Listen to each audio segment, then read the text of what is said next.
during the last days of the prisoner exchange in Korea.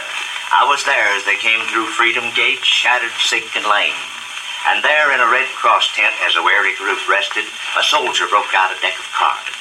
A look of hate crossed the tired face of one boy as he sprang up, knocking the cards to the ground. As the cards lay around, many face up, he picked up the ace and began. "Boys, I hate cards," he said. "The commies tried to use them to teach us their false doctrine. They told us the ace meant that there is but one God, the state. We knew that to be untrue, for we were all religious boys. And the deuce meant that there were two great leaders, Lenin and Stalin. We couldn't swallow that either.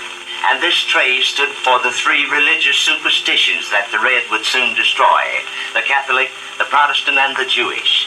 This black four," the soldier boy continued, "stood for the four corners of the earth, where the hammer and the sickle would soon reign supreme. There in that prison camp, we hoped it was a lie. And this red 5 was the 5 points in their red star. Tears were streaming down the boy's face as he picked up the 6. And this 6, the commies told us, stood for the 6 and final wars America had luckily won. The Revolutionary War, the War of 18 and 12, the Civil War, the Spanish-American War, World War I, and World War II. Now in this war, America would be destroyed. And the 7 stood for our 7th foolish day, Sunday, which we wasted on our Lord. The 8 stood for the 8 hours every day we would have to spend learning to be progressives. The 9 for the cat o' nine tails lashed across our backs if we ever knelt to pray. The 10 was to remind us that our 10 commandments were 10 stupid rules that capitalistic fools believed in. The Jack meant that Christ was a knave of uncertain birth.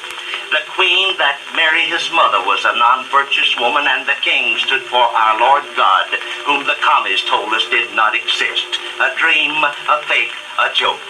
The heart stood for Christ's blood, all shed in vain.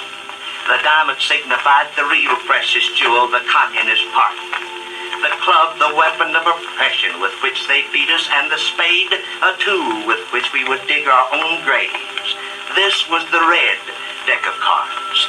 Fellas, that's why I hate cards, the soldier boy said, as his buddies picked up the cards and tore them to pieces, and with shining faces walked toward a simple chapel in Korea.